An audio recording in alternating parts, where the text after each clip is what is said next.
자, 오늘 함께 은혜 나누실 말씀입니다. 이사야 9장 6절에 있는 말씀입니다. 이사야 9장 6절입니다. 봉독해 드리겠습니다.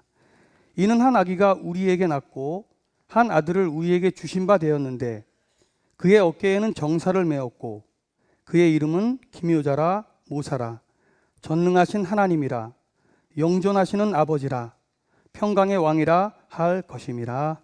아멘.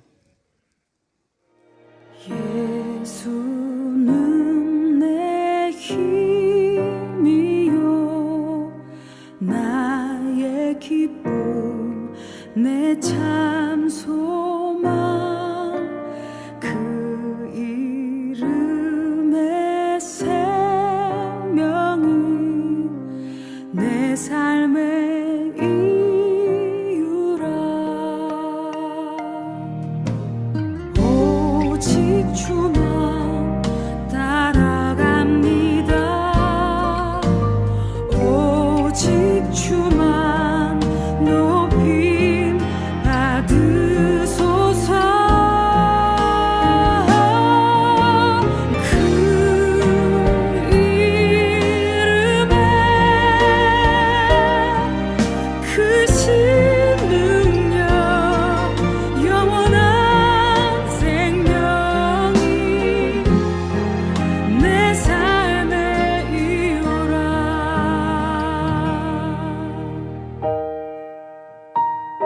여러분 잘 들으세요.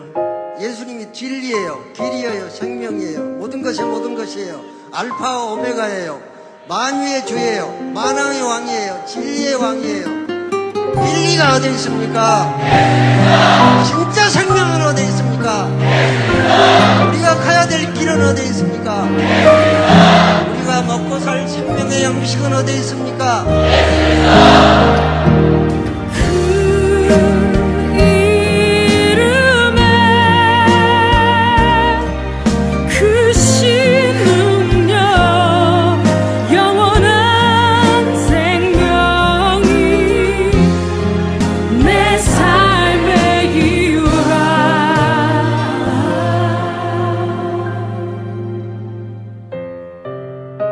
내 삶의 이유.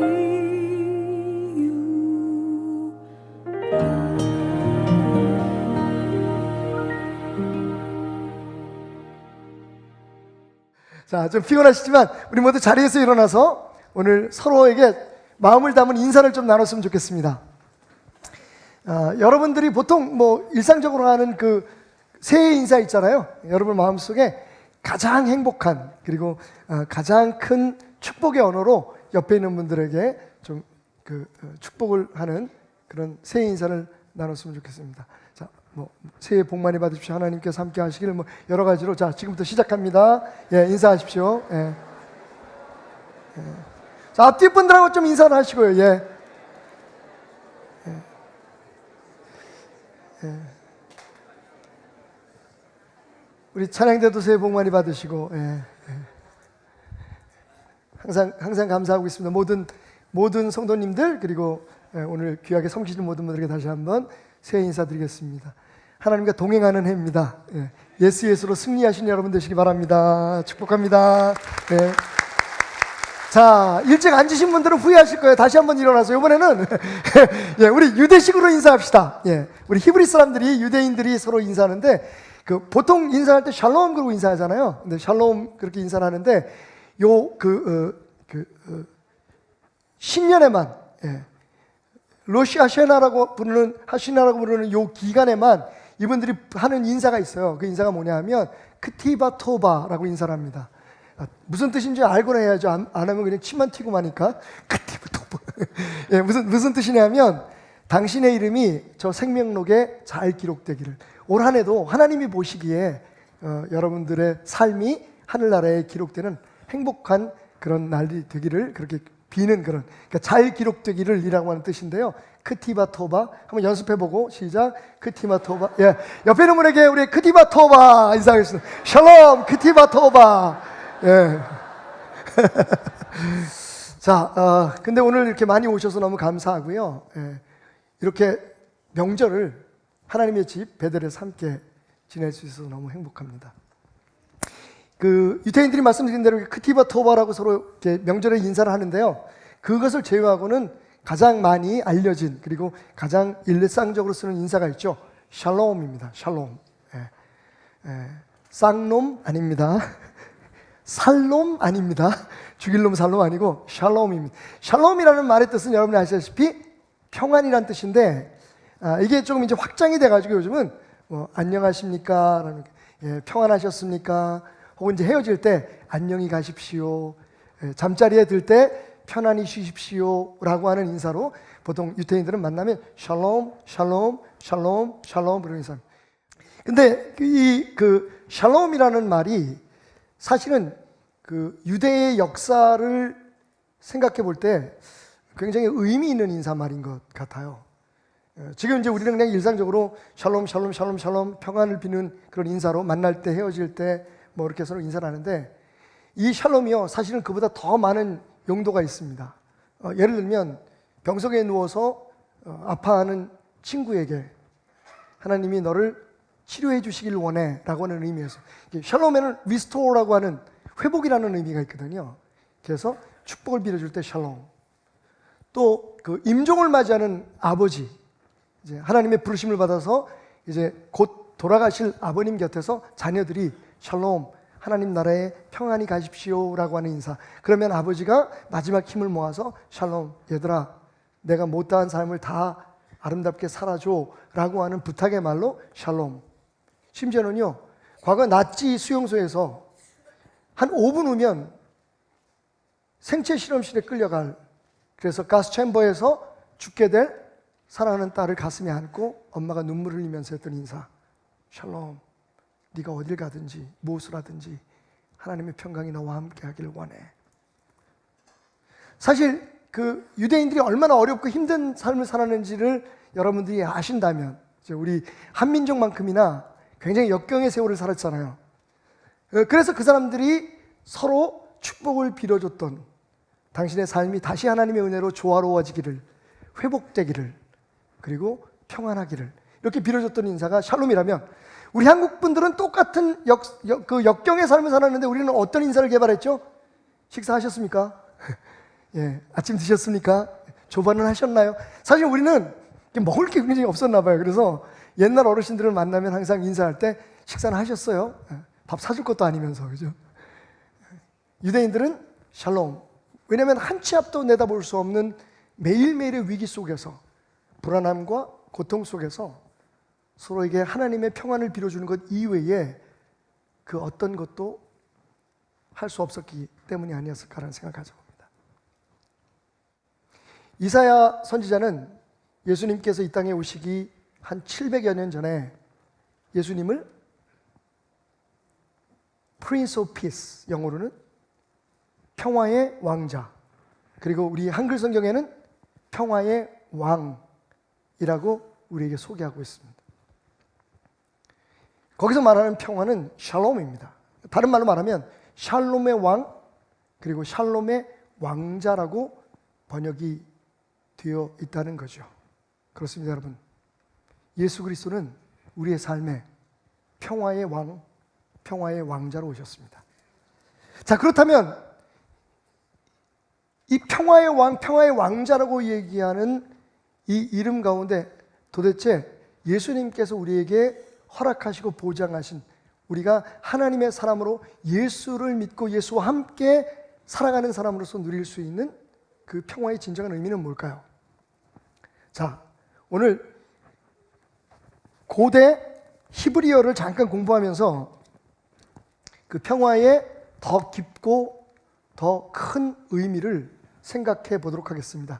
자, 한번 읽어볼까요? 시작. 어떻게, 아니요, 읽어보세요. 시작.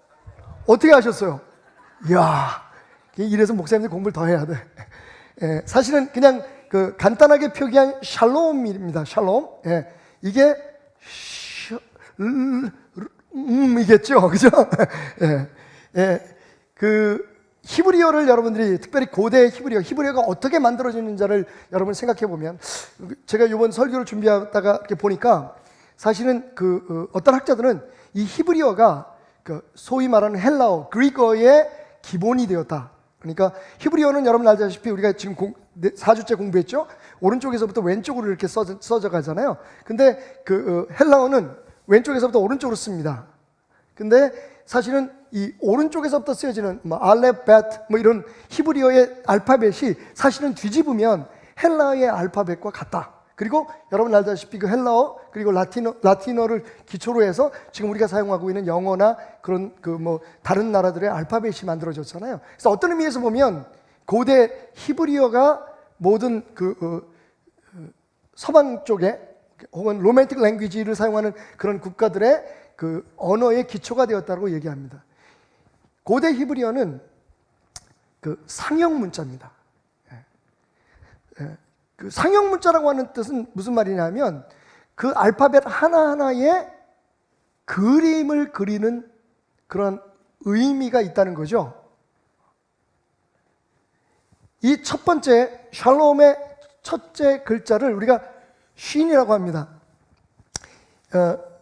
똑같은 글자에 사실 점을 어디다 찍느냐에 따라서 여기에 찍으면 신이 됩니다. 그냥 S 발음이 나죠. 근데 점을 여기다 찍으면 쉰이 됩니다. 앞쪽에다 찍으면 쉰. 그래서 샬롬이라고 되죠. 라메드라고 하는 단어. 라메드는 뭐 그리기가 그렇게 어렵지 않습니다. 라메드 조금 더 길게, 죄송합니다. 좀 길게 라메드. 그 다음에 이건 바브라고 하는 바브. 그리고 맴.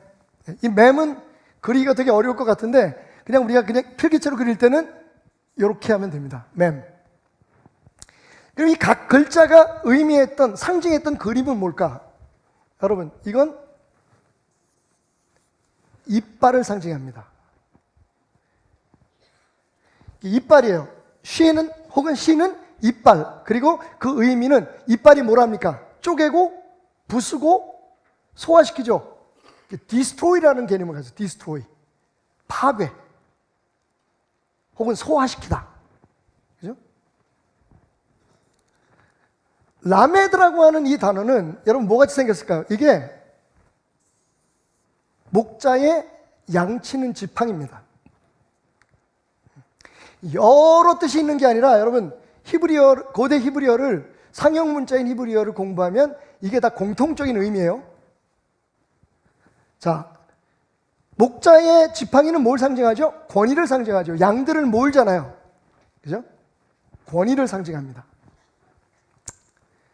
그 다음에 바브라고 하는 이 단어는 뭘 뜻하냐면 여러분 이게 못을 상징합니다. 못. 혹은 나무로 된 연결하는 쇠기를 뜻하는데 connect, 연결한다는 의미. 나무와 나무 혹은 그 어떤 물체와 물체를 서로 박아서 연결한다는 커넥션의 의미를 가지고 있습니다. 그 다음에 이제 맴이라고 하는 단어가 굉장히 재밌는데 이건 뭐 같으세요 여러분? 애기 업은 엄마 같은가요? 맴은 뭘까요? 물입니다. 파도. 그것도 굉장히 험하게 치는 파도. 쓰나미. 그래서 케이오스라고 얘기를 하죠. 혼란, 혼동, 무질서를 뜻합니다. 뭘 생각하시면 되냐면 태초에 하나님이 천지를 창조하실 때 하나님의 신이 수면 위를 운행하셨다라는 말씀이 있죠. 창세기에 1장에 보면 그때 뭐라고 얘기를 하고 있냐면 이 땅이 혼동하고 공허했다라고 얘기하죠. 바로 그 상태를 상징하는 그 문자가 알파벳이 23개의 문자 중에 이 혼란, 혼동, 무질서, 케이오스를 뜻하는 맴이라는 단어이죠. 자, 그러면 샬롬이라는 단어가 어떤 의미를 가지고 있는지 이 네 개의 그 그림을 조합해 보면 뜻을 조합해 보면 나올 수 있죠. 파괴했다. 뭐를요? 권세를. 무슨 권세요? 뭐와 연결된? 혼돈과 연결된 혼돈과 무질서의 원인이 된 권세를 깨트린 결과가 뭐다? 샬롬입니다. 그러니까 우리가 일반적으로 생각할 때 우리는 그냥 샬롬 샬롬 하면 사실 결과적인 걸 얘기를 해요. 그죠? 눈에 보이는 결과, 그리고 앞으로 이루어지기를 원하는 결과에 대해서 서로 축복합니다. 당신의 삶에 평강이 있기를, 당신의 삶이 회복되기를, 당신의 삶에 흩어진 모든 것들이 제자리로 돌아가기를, 뭐 이런 식으로 결과를 얘기를 하는데, 사실 원래 이 샬롬이라고 하는 성경의 단어는, 피스라고 하는 단어는 치열한 역사의 결과에 의해서 만들어진 상태를 뜻합니다. 모든 혼란과 모든 무질서와 모든 고통의 원인이 되는 것, 그게 사탄일 수도 있고, 직접적으로 말하면 어떤 질병의 원인이 되는 세균일 수도 있고, 혹은 우리의 삶을 혼란하게 만드는 미움과 혹은 반목이라고 하는 그러한 우리의 태도일 수도 있고, 어쨌든 우리의 가정이나 교회나 우리의 사회나 모든 곳에 무질서를 가져오는, 그래서 염려하게 하고 근심하게 하고 아프게 하고 싸우게 하고 다투게 하고 무너지게 하고 파괴하는 모든 것들의 권세, 그 모든 무질서와 공허의 뒤에서 그것을 역사하는 그 권세를 깨부순 후에 오는 그 평안함. 잘 이해가 안 가시면 요즘 제가 그 경험하고 있는 샬롬에 대해서 잠깐 여러분의 간증을 드리겠습니다. 제가 교회 일을 마치고 여러 가지 이제 바쁜 일들을 마치고 집에 좀 늦은 시간에 들어가면 저희 집에 7 식구가 사니까, 사위는 지금 다시 말레이시아에 가서 사역을 하고 있고, 나머지 식구들이 7 식구가 저기 사는데 그 중에 2은 어린 아이고요. 예. 통제가 불능한 아이들입니다. 일단 말이 통해야지. 근데 가만히 보면 통하긴 통하는 것 같아. 지가 듣고 싶은 것만 듣는 것 같아. 예, 우리 아이들은. 어쨌든 그래서 7 식구가 사는데, 예, 이제 8개월 된 아이부터 92세가 되신 어머님까지 그 스펙이 대단합니다. 다 각자 다른 생각을 가지고, 예, 다른 그런 그 에너지를 가지고 살아가는 사람들이 7 식구가 사는데, 집에 딱 들어가면 그 놀랍게도 다 정리가 돼 있어요. 깨끗하게. 제가 생각할 때, 오늘 아무 일도 없었나 보네. 왜냐하면 제가 들어가서 제 눈으로 본 우리 집안의 상태는 있을 게 있을 자리에 있고, 아이들의 장난감도 제자리에 다 이렇게 돼 있고, 그죠? 이불 깔려져 있을 때 이불 깔려져 있고. 그러니까 제가 그냥 생각할 때, 만약에 단순하게 생각할 때 눈에 보이는 것만 생각하면 우리 집에 샬롬, 평강이 임했네라고 생각할 수 있어요. 근데 만약 제가 눈에 보이는 것만 가지고 제 집사람한테 얘기를 했다가는 바로 자동차 열쇠 들고 나와야 됩니다. 짐 싸 들고. 오늘 별일 없었나 봐? 저를 바라보는 제 아내와 제 딸과 어머니의 눈빛을 여러분들이 보셨어야만 합니다. 뭔 소리? 당신 퇴근하는 시간이니까 우리가 정리해놨지. 여러분 생각해보세요. 얼마나 난장판이었겠어요. 그러면서 증거물을 보여줘요. 제 아내가. 여보 이랬어. 딱 보니까요 완전히 폭탄 맞은 거야. 그죠? 막 아이들 여기저기 막, 아이 2을 키우려니까 얼마나 많은, 그게 행복이지만 사실은 얼마나 복잡하게 난리가 펴져 있었게요. 근데 이제 제가 들어온다고 다 그걸 치워가지고 제자리에 다다다닥 놓고 쫙 해서, 기왕이면 제가 좀 편안한 마음으로 올 수 있도록. 여러분 지금 우리가 누리는 평안, 우리가 서로 빌어야 될 평안, 우리가 보장받은 평안은 공짜로 주어진 게 아닙니다. 어제도 해외에서 지금 자기의 임무를 다하고 있는 파병 군인들의 인사말이 유튜브에 떴더라고요. 가슴이 뭉클했습니다. 어제 잠시 아들과 함께 좀 운동을 한다고 잠깐 나갔는데, 가는 길에 보니까 교통경찰관이, 어제 설날인데도 그 복잡한, 오늘 더 복잡하잖아요. 어제는요. 그 사거리에 서서 교통 정리를 하는 걸 봤습니다. 소방관들도 그랬겠고, 얼마나 많은 사람들이 우리가 누리는 이 설날의 평안, 오늘의 이 주일의 평안을 위해서 지금도 고생하고 있는지 여러분 알고 계시죠? 사실은 우리가 생각하는, 그리고 우리가 배우는 이 샬롬이라는 말의 단어 속에는 그 치열한 싸움, 누군가의 희생과 헌신과 누군가의 열정으로 말미암아 우리에게 주어진 평안, 그것을 뜻합니다. 샬롬이 더 귀해지죠. 그래서 샬롬이 더 우리에게 의미가 있게 느껴집니다. 그런데 성경은 뭐라고 얘기하고 있냐면, 이사야는 뭐라고 얘기하고 있냐면, 그 예수님이 바로 샬롬의 왕이라는 겁니다. 아멘? 그 예수님이 바로 Prince of Peace, 샬롬의 왕자라는 겁니다. 자, 그런데 여기서 우리가 질문이 생기죠. 아니, 왕이면 왕이고 왕자면 왕자지. 분명히 우리나라 말로 다른 사람이잖아요. 그죠? 다시 한번 잠깐 돌아가겠습니다, 여러분. 그러면 이 왕자나 왕으로 번역된 그 말은 뭐냐? 아까 제가 말씀드렸던 것처럼 신이 아니고 신입니다, 이번에. 신의 래쉬라고 하는 알파벳을 더한 건데, 자, 신은 말씀드린 대로 이 이빨이잖아요, 그죠? 치아, destroy. 래쉬라는 말이 뭘까? 래쉬는 제대로 그릴지 모르겠네. 뭐죠?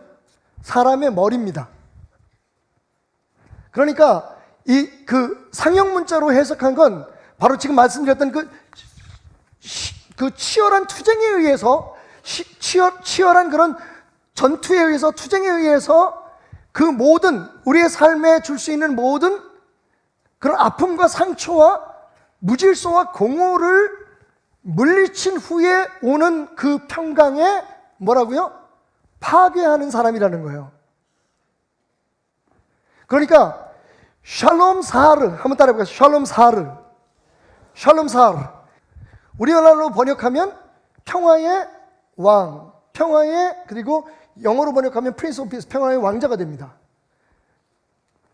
그럴 만한 이유가 있죠. 단어는 같은데 그럼 왜 우리나라는 왕으로 만들었고 왜 그 영어는 프린스라고 하는 왕자라고 하는 단어로 번역했을까? 이것도 될 수 있고 저것도 될 수 있다는 얘기죠. 다른 말로 얘기하면 두 개다가 틀릴 수도 있다는 얘기입니다. 무슨 얘기냐? 이 사르라고 하는 말은 성경에 여호수아 5장 13절 15절 사이에 나오는 말씀에서 우리가 그 똑같은 용법을 사용할 수가 있는데, 제가 읽겠습니다. 여호수아가 여리고에 가까이 이르렀을 때에 눈을 들어본즉 한 사람이 칼을 빼어 손에 들고 마주 서 있는지라. 여호수아가 이스라엘 백성들을 이끌고 요단강을 건너서 이제 여리고를 향해서 가기 위해서 막 걱정 어린 눈으로, 그죠? 근심 어린 눈으로, 아무리 봐도 이게 싸움이 안 되는 싸움이거든요.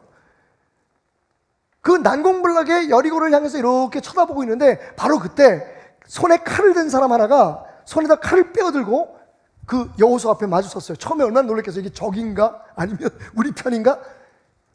근데 그 사람이 뭐라고 하냐면, 그러니까 여호수아가 묻지요. 너는 누구냐? 너는 우리를 위해서 왔느냐? 아니면 적들을 위해 왔느냐? 누구 편이냐고 묻습니다. 그랬더니 14절에서 이 사람이 뭐라고 대답하냐면, 그가 이르되 아니라 나는 여호와의 군대 대장이다 라고 얘기합니다. 그러니까 하나님께서 보내신 천군, 하나님의 군대의 대장이 지금 여호수아 앞에 칼을 들고 서서 내가 너와 함께 저 여리고를 향해서 지금 전진할 거라고 하는 희망을 주시는 장면이잖아요. 그런데 여기서 군대 대장이라고 사용할 때의 그 대장이 바로 사르입니다. 그럼 왕이 아니네. 왜 여러분 미국 사람들이, 그러니까 영국 사람들이나 영어로 번역하는 사람들이 프린스라고 번역했는지 이유를 아시겠죠? 실제적으로 말하면 싸우는 사람이에요. 왕은 그냥 앉아서 명령하는 사람이잖아요, 우리가 생각할 때. 근데 그렇게 번역하자니 이거 아닌 것 같아. 그래서 왕자. 자, 우리 고대의 역사를 좀 생각해 볼 필요가 있죠. 옛날에 전쟁을 하면 왕자들이 그 선봉에 섭니다. 우리가 영국의 왕실에 대해서 많은 사람들이 존경을 표하는 이유가 뭐냐면, 영국의 여왕이 자기 아들들을 군대에 보내죠. 우리는 좀 고위직이 있으면 아들들을 군대를 안 보내려고 하는데, 그렇게 뭐 아주 위험하지도 않은데도 군대를 안 보내려고 하잖아요. 근데 사실 영국 같은 경우에 그런 왕실에서는요, 전쟁터에 아이들을 직접 아들을 보냅니다. 해리 왕자도 그래서 그 해군에 들어가서 전쟁에도 참여하고 그랬었죠. 헬리콥터 조종사로. 그렇게 해서 사람들로 하여금 진정한 지도자가 누구인지, 그리고 이 왕자가 왕위를 계승할 수 있는 그런 자격이 있는지를 스스로 보여주는 거죠. 그러니까 사실 여기서 왕자라고 번역된 건 저는 이런 뜻인 것 같아요. 샬롬을 위해서 싸우는 선봉장, 대장인 거죠. 사실 이 사르라는 말을 말씀드린 것처럼 우두머리라는 뜻도 가지고 있고 대장이라는 뜻도 가지고 있고 집행자라는 말도 있습니다. 그러니까 그냥 주어진 샬롬을 통치하는 존재로서의 왕이 아니라 그 샬롬, 치열한 투쟁을 통해서 얻어지는 그 샬롬을 실제적으로 만들어내는 사람, 그 샬롬이라는 결과를 위해서 싸우는 사람이라는 의미를 가지고 있다라고 생각하면 틀림이 없습니다. 그래서 저는 이 단어를 어떻게 번역을 했냐면, 만약에 제게 성경을 번역할 수 있는 기회가 주어진다면 저는 이 말씀을 평화의 왕, 샬롬의 왕 혹은 샬롬의 왕자라고 번역하는 대신 Executor of Shalom, 다시 말하면 샬롬의 집행자, 실질적으로 샬롬을 만들어낸 사람, 그리고 지금 만들고 있는 사람. 엑스큐터라는 말은 요즘 한참 우리나라에서 문제가 되고 있는 검찰들한테 가끔 쓰는 말이거든요. 법을 집행하는 사람, 샬롬을 집행하는 사람. 그러니까 정확히 한다면 진정한 샬롬은 하나님께만 있습니다. 아멘.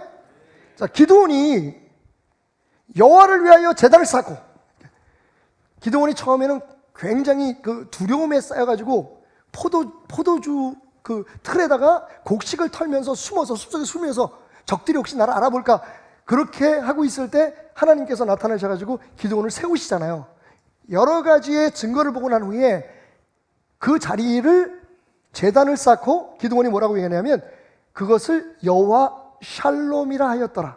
사사기 6장 24절의 말씀이죠. 여호와 샬롬, 하나님의 또 다른 이름입니다. 여러분, 여호와 이레, 하나님이 준비하신다. 여호와 니시, 하나님의 승리의 깃발, 하나님은 승리자시다.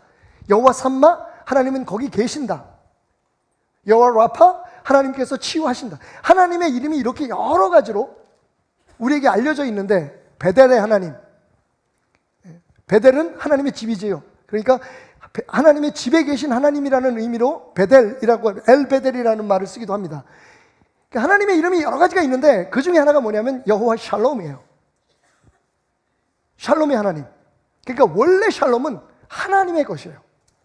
아버지 하나님의 것이 샬롬인데 그 아버지 하나님의 샬롬을 우리에게 이루시는 엑스큐터, 실제적인 집행자로서의 예수 그리스도를 예언하고 있다는 겁니다. 여러분, 이 말이 얼마나 맞은지 한번 생각해 보세요. 지금 우리가 기대하고 누리는 이 평화는요, 세상이 줄 수 없는 평화입니다. 예수님께서 말씀하셨잖아요. 내 평화를 너에게 끼치노니 나의 평안을 너에게 주노라.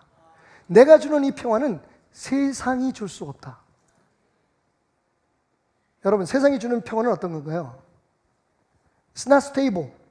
세상이 unstable합니다. 세상이 주는 평화는 지속적이지 않아요. 재밌는 건 여러분, 평화의 기념탑이 많은 나라일수록 싸움이 많습니다. 기념비를 세운다는 건 우리 다시 싸우지 말자라는 얘기인데, 그런데 그런 나라는 계속해서 기념비를 세워야 될 일들이 생겨요. 어제 깜짝 놀란 뉴스를 다음에서 봤는데, 지금 이 핵 무기로 인해서 이 지구가 파괴될 수 있는 지구 멸망의 시계가 1초 남았다는 겁니다. 지금 우리가 북한의 핵 문제 때문에 막 모든 나라들이 다 신경 쓰고, 우리나라도 그렇고 미국도 그렇고. 근데 여러분, 북한의 핵 문제만 해결되면 다 될까요? 사실 왜 북한의 핵 문제에 우리가 이렇게 신경을 쓰냐면 그게 누구 손에 있느냐가 중요하잖아요. 그죠? 이걸 어떻게 사용할지 모르니까. 그래서 두려운 거지. 사실은요, 북한에 있는 핵은 아무것도 아닙니다. 전 세계에 지금 존재하고 있는 핵들이 다 터지면 이 지구는 없습니다. 0.1초 남았어요. 지구의 운명이. 근데 그분들은 자기네들이 가지고 있는 핵을 나쁜데 안 쓰겠다고 얘기를 하는데 믿을 수 있는지 모르겠어요. 그동안에 여러분 얼마나 많은 조약과 얼마나 많은 약속들이 우리 사이에 이루어졌습니까? 북한하고 우리도 군사 그 협정을 맺었잖아요. 바로 작년이에요. 작년? 재작년인가? 모르겠다. 하여튼 얼마 안 됐어. 근데 어기잖아요. 이유를 대요. 니네들이 먼저 어겼으니까 니네들이 우리한테 도발을 하니까, 니네들이 군사훈련 하니까 우리도 쏜다. 우리 인간들이 만들어 놓은 약속들, 그걸로 인해서 잠시 우리 눈에 보이는 평화는 진짜 평화가 아닙니다, 여러분. 그 평화는 fragile, 깨지기 쉽죠. unstable and fragile. 그게 세상의 평화예요. 진짜 평화가 아니라는 거예요. 잠시 눈에 보이는 평화예요. 제가 집에 들어갔을 때 우리 집이 그렇게 깨끗했는데 내일 아침 11시면 또 폭탄 맞은 집처럼 될 거예요. 그게 세상이 말하는 평화예요. 막 다투던 아내와 남편이, 자, 우리 이러지 말자. 우리 행복하게 살자 그랬잖아. 그러니까 우리 이혼 얘기하지 말고 우리 앞으로 잘 살아. 그리고 손을 잡았는데 이틀 후에 또 싸워요. 그게 세상이 말하는 평화예요. 그 평화를 위해서 우리가 막 소리를 치고 외치고 투쟁을 하고 논쟁을 하고. 솔직히 여러분, 그 평화가 올 거라고 생각하십니까? 나하고 생각이 다른 사람이 완전히 다 소멸되기 전에, 그런 사람들 생각이 완전히 바뀌기 전에 이 땅에 그런 평화가 오겠어요?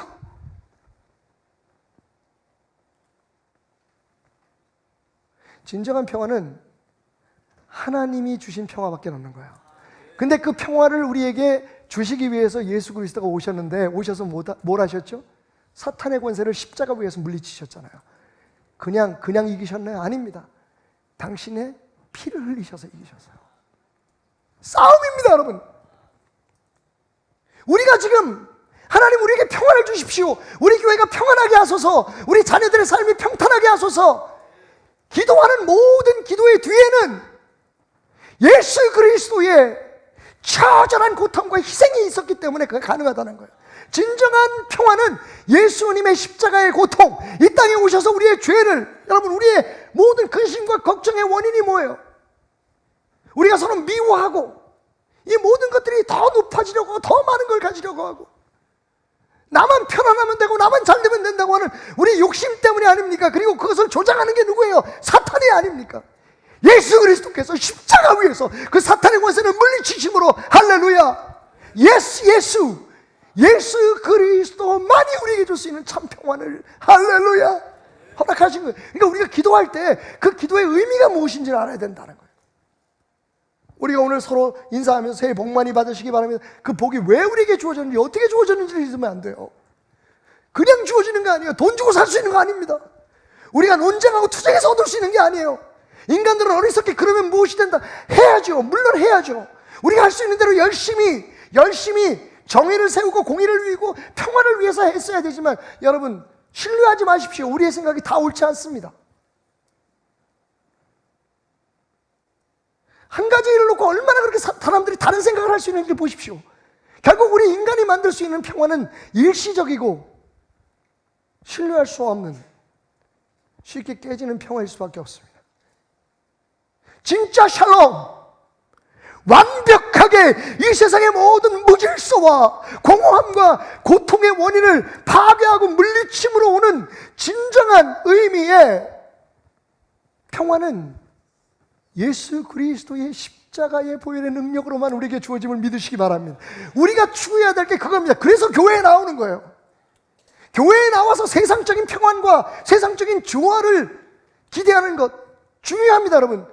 당연히 하나님의 평화, 예수 그리스도로 인해서 주어진 평화는 세상의 평화와도 일치해야 되죠. 그런데 여러분, 시작점이 다르단 말이에요.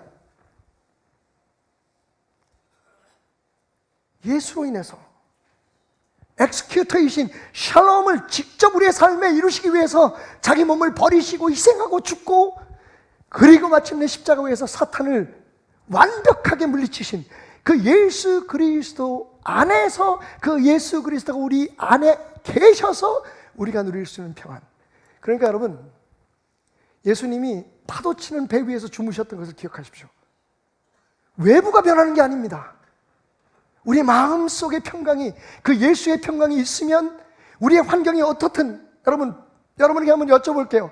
서로 그런 말씀하시죠. 올해는 아프지 않으시기 바랍니다. 올해는 아무 어려운 일이 없길 바랍니다. 진짜 그렇게 믿고 얘기하시는 거예요? 소원하는 거지.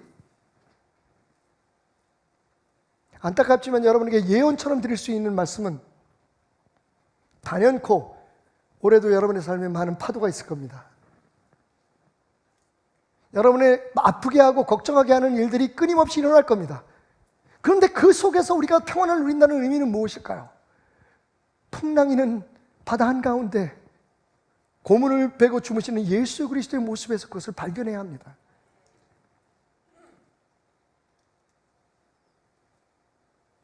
세상이 줄 수 없는 평안, 우린 지금 그 평안을 이야기하고 있습니다. 세상의 방법으로 얻을 수 없는 평안, 그걸 지금 우리는 얘기하고 있어요. 이 세상에 우리 국가의 제도가 완벽해지면 얼마나 완벽해질 수 있습니까? 공산주의가 문제라면 자본주의는 답입니까? 조금 나아질 수 있어요. 조금 가까워질 수 있을지 모르지만 여러분, 우리가 생각하는, 우리가 이렇게 하면 돼. 여러분, 돈만 많으면 평안해질까요? 제가 굳이 몇 개의 기업의 가족사를 이야기하지 않아도 여러분은 이미 알고 있을 거예요. 더 큰 집으로 이사가면 평안이 올까요? 우리 자식들에게 우리가 원하는 대로 되면 평안할까요, 여러분?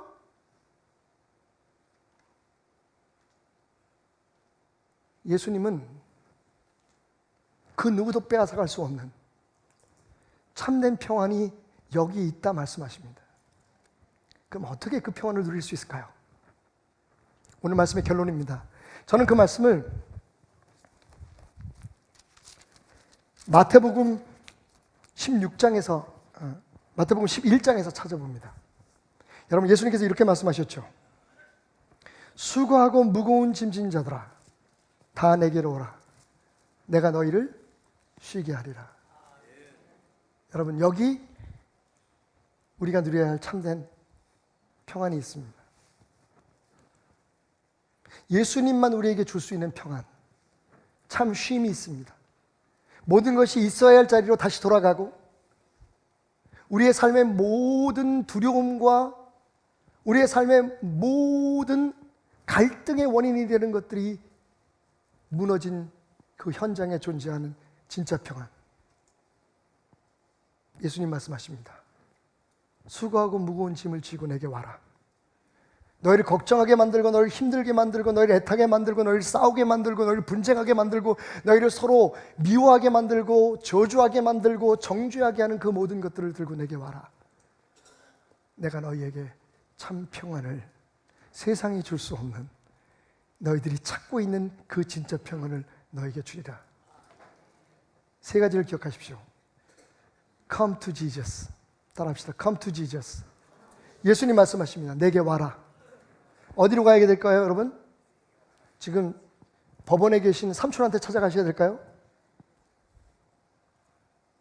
혹 수고하지 않고 노력하지 않아도 하룻밤에 5배, 6배의 이익을 얻게 해주겠다고 하는 펀드 매니저를 찾아가실까요, 여러분? 맞습니다, 여러분. 그런 모든 방법들이 우리가 세상에 살 때 필요합니다만, 기억하십시오. 다시 말씀드리지만 여러분들이 이것만 있으면 나는 돼라고 생각했던 그 어떤 것도 여러분 예수 이외의 평안을 줄 수 없습니다. 우리는 이미 알고 있어요. 근데 여전히 우리는 그걸 신처럼 믿습니다. 내가 원하는 그 자리에 가면, 내가 원하는 그 기간 동안 내가 거기 있으면, 내가 그만한 돈을 얻으면, 여러분, 평안이요? 근심 걱정은 더 많아집니다. 파도가 일어도 우리의 삶에 수많은 역경과 우리의 삶을 뒤흔들어 놓는, 우리의 가정을 뒤엎어 놓는, 교회를 흔들어 놓는 여러 가지 요소들이 있어도 우리가 예수 안에 있으면, 예수가 우리 안에 있으면, 할렐루야, 그게 진짜 평안입니다. 그래서 어떡하라고요? Come to me. 예수님 말씀하십니다. 너의 짐을 지고 오래요. 다 해결하고 오라고 말씀하지 않으십니다. 수고하고 무거운 짐진 자들아, 짐을 진 채로 그 짐을 가지고 내게 와라. I will give you my peace. 나의 평안을 너에게 주노라. Come to me. 여러분, 올해는 여러분의 모든 무거운 짐을 지고 여러분을 힘들게 하고 괴롭게 하는 모든 것들을 가지고 그 원인을 파괴하시고 그 원인을 완전히 제압하신 예수 그리스도께 나아가시기 바랍니다. 기도로 나가시고 말씀 속에서 나가시고 여러분 예배만큼 예수님께 가까이 갈 수 있는 방법이 어디 있겠어요? 여러분의 삶의 모든 현장이 예배가 되시되 특별히 우리가 함께 드리는 예배, 오늘 여러분 이 명절임에도 불구하고 이렇게 열심히 나오신 것처럼 더 열심히 이 자리를 채우고 말씀을 듣고 할렐루야 주님 안에서 참 쉼을 얻는 여러분 되시기 바랍니다. 두 번째로 예수님 말씀하십니다. Learn from me. 나로부터 배워라.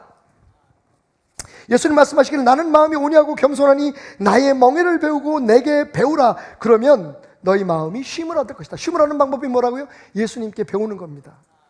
예수님이 이 땅에 뭐라고 그러셨어요? 하나님이 어떤 분인지 알게 하기 위해서 오셨고, 두 번째, 그 하나님을 우리가 어떻게 믿을 수 있는지를 보여주시기 위해서 오셨다고 말씀드렸죠. 예수님을 배워야 합니다, 여러분. 세상의 어떤 수단과 방법을 가지고 예수를 따라가는 게 아니라 예수를 배워서 예수와 함께하는 것이 예수 그리스도의 참된 쉼과 평안을 얻는 비결입니다.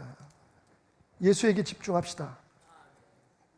여러분, 예수님을 더 알아가기 위해서 집중하십시오. 교회 와서 뭘 다른 걸 배우겠습니까, 여러분? 교회 와서 여러분 뭘 다른 걸 하려고 하십니까? 예수에게 배워야 합니다. 따라합시다. Learn Jesus. 예수를 배웁시다. 두 번째 비결입니다. 그런데 여기 한 가지 재미있는 게 있어요. 예수님께서 뭐라고 말씀하시냐면 내게 배우는데 나는 어떤 사람이냐? 나는 마음이 온유하고 겸손하다. 에이, 그런 사람한테 배울 게 뭐가 있어? 여러분 세상의 모든 선생들은 뭐라고 얘기합니까? 나는 많이 알아. 나는 답을 알고 있어. 여러분 저희 집에 올라갈 때 보면 163번 또 160번, 153번 예? 이런 차들 보면 옆에 요즘이요 제일 많이 때가 때려서 그런가 봐. 어떤 게 붙어 있냐면 여자들 다이어트, 화장품 그거 빼고 제일 많이 붙어 있는 게 뭐냐면 학원 선생님들, 강사님들. 그분들은 이름 생기기도 잘생겼어. 좀 보정을 했나? 어쨌든 딱 봐도 신뢰가 갈 만한 잘생긴 사람들이 무슨 논술의 왕 수학은 이 사람한테 배우면 끝나는데 모두가 다 자기가 잘하는 걸 자랑하고 자기의 능력을 과시하려고 하지. 심지어는 목회자들도 목사들도 여러분 어디 가보십시오. 나는 소개할 때도 무슨 떠오르는 태양, 제가 태양은 아니 그건 북한에서 하는 거예요. 태양 무슨 영적 거성? 떠오르는 이 시대에 떠오르는 목회자를 소개합니다. 나는 그 말 듣다가 지금 30년째 떠오르고 있어요. 박태남의 새 아침은 왜 이렇게 늦게 뜨는지 그냥 이러다가 질 것 같아요. 여러분 뭘 이렇게 붕의 포스를 받든 뭘 받든 다 자기를 자랑하려고 하고 내가 뭘 할 줄 안다고 얘기하고 교회에서도 그렇잖아요. 교회 안에서도 보면 내 말 들어봐 내가 하는 대로 하면 돼 전부 다 자기가 뭘 하고 있다고 얘기를 하려고 하잖아요. 근데 예수님 뭐라고 말씀하세요? 나한테 배워. 근데 한 가지 알아둘 게 있어. 나는 마음이 온유하고 겸손해. 우리들 표현만 하면 난 진짜 아는 게 없는데 근데 내가 하는 대로 배울래? 난 너한테 별로 줄 게 없어. 근데 나한테 배울래? 왜 그렇게 말씀하셨을까요? 온유와 겸손이 우리의 삶에 있는 모든 평화를 깨는 것들을 잠재우는 비결이에요. 우리가 온유하고 겸손하지 못하기 때문에 지금 싸우는 거거든요. 똑같은 말 가지고도 내 마음이 기분이 나빠지는 이유가 뭐냐면 내가 온유하지 않기 때문에 그러거든요. 이 얘기를 들으면 아니 난 나쁜 뜻으로 얘기한 거 아니야. 근데 기분이 나빠. 왜 그럴까요? 그 사람의 문제일까요? 내 문제. 겸손하지 않거든요. 내가 시키는 대로 하란 말이야. 내가 답을 알고 있다니까. 야 나만큼 잘하는 사람 있으면 나와봐. 내가 하는 대로 하면 우리 교회 안에 모든 우리 가정 안에 모든 우리 자녀들의 문제. 야 너는 아빠가 시키는 대로 해. 예수님 그렇게 말씀하지 않으세요. 나는 온유하고 겸손해. 내게 와서 그 온유함과 겸손함으로 내가 너에게 줄 수 있는 평안을 누리는 법을 배워라. 죽는 걸 배우고 내려놓는 걸 배우고 기다리는 걸 배우고 도대체 예수한테 뭘 배우려고 하십니까 여러분? 배울 것도 없지. 그냥 그분의 능력으로 잘 되기를 원하시지 않고 계십니까 혹시? 그게 예수를 배우는 길이 아니에요. 교회 나오는 목적이 그게 아닙니다, 여러분. 우리는 예수를 배워야 합니다. 마지막 세 번째로 그분은 말씀하시기를, 근데 그 배우는 과정도 나는 너 혼자 보내지 않아. 내 멍에를 메고 배워라. 내 멍에는 쉽고 내 짐은 가볍다. 무슨 얘기예요? 멍에는 혼자 질 수 없는 거예요. 예수님 뭐라 말씀하시면 내 멍에를 지래요. 예수님이 한쪽 멍에를 이미 메고 계십니다.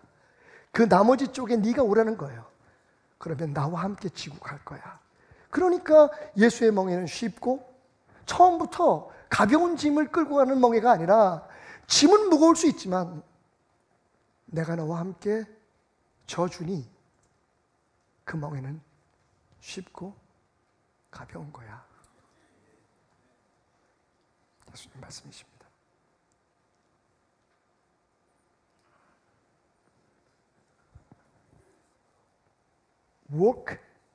work, 일도 그리고 걸어가는 것도 with him. Come to Jesus, learn Jesus, walk with the Jesus. 예수 그리스도와 함께 걸어가고 예수 그리스도와 함께 삶을 live with Jesus. 그러면 우리의 짐을 대신 져주시는, 함께 져주시는, 몽땅 다루다 그 예수님한테 맡기지 말고 그분과 함께 짐을 지고 그분이 우리에게 허락하시기 위해서 피 흘리시고 고통받으신, 그래서 우리에게 주어진 그 참 평안의 기쁨 속으로 한 걸음 한 걸음 걸어 들어가자는 겁니다. 내가 채찍에 맞음으로 너희가 나음을 입었고 내가 모멸을 당하고 침뱉음을 당함으로 너희에게 평강이 있을지어다. 예수님은 평화의 집행자이십니다. 하나님이 우리에게 허락하신, 하나님께서 우리에게 기대하셨던 그 평안을 우리의 삶에 실제적으로 가져오시는 분, 그것을 함께 이루어 가시는 분, 누리게 하시는 분. 할렐루야. 여러분의 모든 문제를 그분에게 가지고 나가시면 그분이 싸워주십니다. 우리에게 싸움을 가르치십니다. 어떻게 우리가 하나님의 방법으로 그 평안을 누릴 수 있는지, 말씀 안에서, 기도 안에서, 그분이 허락하신 능력 안에서 그분의 능력을 사용해서 어떻게 우리가 우리의 삶을 혼란하게 하고 아프게 하는 질병과 우리를 헤어지게 하는 죽음의 아픔과 서로 미워하고 증오하는 우리의 걷잡을 수 없는 감정들을 잠재울 수 있는지, 그것을 이기고 샬롬을 누릴 수 있는지. 여러분, 파스텔로라고 하는 유명한 세균학자를 아실 겁니다. 근데 파스텔로만큼 사실은 큰 업적을 남겼지만 이름이 알려지지 않은 파스텔로와 공동 연구를 진행했던 박사가 있습니다. 펠릭스 루라고 하는 분입니다. 소위 세균 이론이라고 하는 파스텔로의 공적으로 남은 이 학계의, 그리고 이 세균학 쪽의 업적은 파스텔로 혼자의 업적이 아닙니다. 근데 펠릭스 루 박사가 파스텔로와 함께 연구를 마치고 쉬는 어느 날 손녀가 얼굴이 시커멓게 죽어갑니다. 숨을 쉬지 못합니다. 병원에 데려갔더니 그 당시에 아이들에게 유명했던, 파리에 유명했던 디프테리아라고 하는 병에 걸린 거예요. 거미줄처럼 세균이 기도를 막습니다. 그래서 숨이 막혀서 까맣게 타서 죽어가는 병이 디프테리아입니다. 그 당시에는 그 병의 원인도, 그 병을 잡을 수 있는 방법도 없었어요. 내가 그래도 세균학자인데, 내가 의사인데 내 품 안에서 죽어가는 그 딸을 보면서, 그 손녀딸을 보면서 펠릭스 루는 결심합니다. 내가 내 손녀는 살리지 못했지만 이 병의 원인을 잡겠다. 그래서 위생국에다가 신청을 하죠. 디프테리아라고 하는 이 질병의 세균을 연구하겠습니다. 프랑스 위생국에서 거절을 합니다. 보장이 없습니다. 만약 당신이 연구를 위해서 세균을 증식시키다가 그 세균이 퍼져가면 프랑스에 있는 모든 어린아이들이 죽습니다. 포기할 수 없었습니다. 그래서 그는 파스테르라고 하는 자기의 친구 연구가에게 이야기를 남기고 파리의 외곽 조그만 숲속에 비밀 불법 연구소를 차립니다. 그런데 그와 생각이 같았던 사람들이 몇 명 있었어요. 우리가 불법을 행해서 옥살이를 할지언정 이 병의 원인을 잡아내야겠다. 모든 위험에 노출된 상태로 몇 명의 의사와 간호사들이 펠릭스 루와 함께 연구실에 들어갑니다. 그들은 10마리의 건강한 말을 끌고 가죠. 그리고 병이 걸려서 죽어간 손녀 딸의 피에서 뽑아낸 세균을 그 10마리의 말에게 주사합니다. 며칠이 지나지 않아 말들이 한 마리씩 거품을 물고 쓰러집니다. 호흡 곤란으로 엄청난 열을 내면서 죽어가는 말들을 보며 절망할 때쯤에 마지막 한 마리마저도 누워서 일어나지 못합니다. 9마리의 말은 다 죽었고 마지막 한 마리마도 고열이 나는데 끝까지 그래도 버텨줬던 이 말마저 이제는 죽을 상황에 처했습니다. 며칠 동안 잠을 못 잔 펠릭스 루 박사는 모든 것을 내려놓는 마음으로 간호사에게 부탁을 하죠. 오늘 밤이 고비인 것 같아. 나도 이젠 희망이 없네. 근데 혹시 모르니까 내가 잠 좀 잘게. 이 말이 체온이 0.1도라도 떨어지면 내게 빨리 보고하게. 여러분, 체온은 시원한 바람만 불어도 떨어질 수 있습니다. 근데 그게 희망이었죠. 그래도 그렇게 간이 침대에서 칼잠을 자고 있는데 새벽에 간호사가 호들갑을 뜹니다. 박사님 일어나세요. 말의 체온이 떨어졌습니다. 가보니까 0.5도가 떨어진 거예요. 1도도 아니고 0.5도가 떨어졌어요. 더 이상 잠을 잘 수가 없었습니다. 그 말과 함께 몇 시간을 옆에서 지켜보는데 시간이 흐르면서 말의 체온이 1도, 2도 떨어지기 시작합니다. 고열이 멈추고 쓰러져서 거품을 물고 있던 말이 비틀거리며 다시 일어납니다. 그 순간 펠릭스 루는 그 질병을 이겨낸, 세균을 이겨낸 그 말의 피를 뽑아 딱딱한 쇠 상자로 만들어진 배양실에 그 균을 며칠 동안 증식시키기 시작하죠. 그리고 파스테르 박사를 부릅니다. 둘이 함께 금기된 연구의 마지막 문을 엽니다. 철문이 열리고 그 속에 배양된 당시 프랑스에 있는 모든 어린이들을 다 죽이기도 남을 만한 그 양의 세균들을 꺼내낸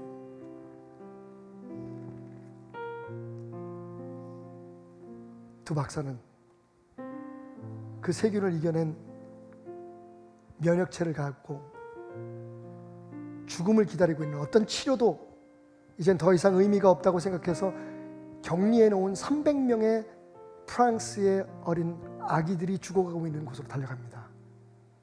그리고 비밀로 그들의 몸에 주사를 하기 시작하죠. 놀라운 일이 벌어졌습니다. 죽어가던 300명의 아이들이 다시 살아나기 시작했어요. 그런데 결과는 잔인했습니다. 정부에서 반대하는 연구를 위험을 무릅쓰고 했다는 이유 때문에 긴 재판과 끊임없는 공격을 받아야만 했습니다. 그리고 마지막 300번째 아이가 살아나기 전 펠릭스 루 박사는 과로에 쓰러져서 죽고 맙니다.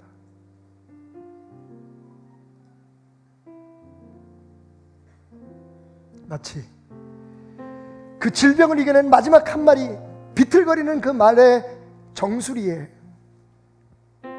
날카로운 쇠방치로 단번에 그 말을 때려 죽여서 그 몸의 모든 피를 뽑아냈던 것처럼 그는 그렇게 세상에 많은 사람들의 질타와 무지의 망치에 맞아 생명을 잃고 맙니다. 그리고 이제 더 이상 디프테리아는 우리 아이들을 죽이는 고칠 수 없는 병일 수 없게 되었습니다. 여러분, 우리가 기대하고 누리는 평안, 우리가 서로 빌어주는 평안은 그냥 주어진 게 아닙니다. 십자가 위에서 그 손에 못을 받고 창을 찌르신 하나님 아버지의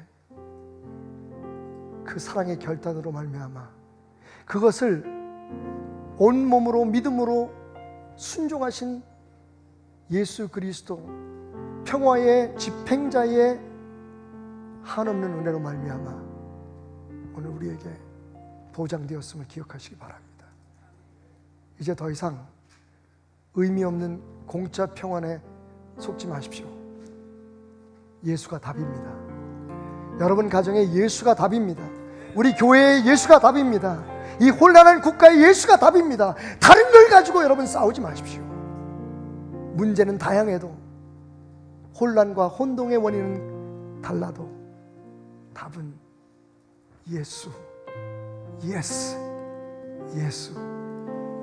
그분이 약속하신 대로 오늘 여러분의 마음을 아프게 하고 힘들게 하고 걱정하고 근심하게 하는 모든 질병들은 예수의 보혈의 능력으로 치유함 받기를 주님으로 축원합니다. 그게 주님께서 우리에게 약속하신 것이기 때문입니다. 가정에서 서로 반목하고 다투고 갈등하고 싸우는 모든 일들은 예수의 이름으로 해결되기를 주님의 이름으로 축원드립니다. 간구하고 소원하건대 주님, 이 땅에 담을 쌓고 서로 다투고 싸우는 모든 교회와 교단과 소위 자기만의 신앙으로 서로를 용납하지 못하고 이해하지 못하고 자기의 욕심을 위해서 공격하고 짓밟는 어리석은 우리의 풍토가 예수의 보혈, 이 땅의 모든 혼돈과 공허의 질서의 지배자를 물리치심으로 우리에게 허락하신 그 보혈의 능력으로 하나님이 해결되게 하여 주옵소서. 이혼을 생각하고 있는 가정들이 있습니까? 아버지, 우리의 힘으로는 할 수 없는, 해볼 때까지 해봤는데 할 수 없어서 무너져 내리는 심령들이 있습니다. 매일매일의 삶이 두려워서 소위 하나님 공황 증세와 우울증의 삶을 앞에 있는 심령들이 있습니까? 오늘 예수 그리스도 안에서 주어진 평강과 평안으로 승리하게 하여 주시옵소서. 하나님 기도합니다. 이 조국 대한민국의 그 평안을, 그 누구도 줄 수 없는 참된 주의 평안을 허락하소서.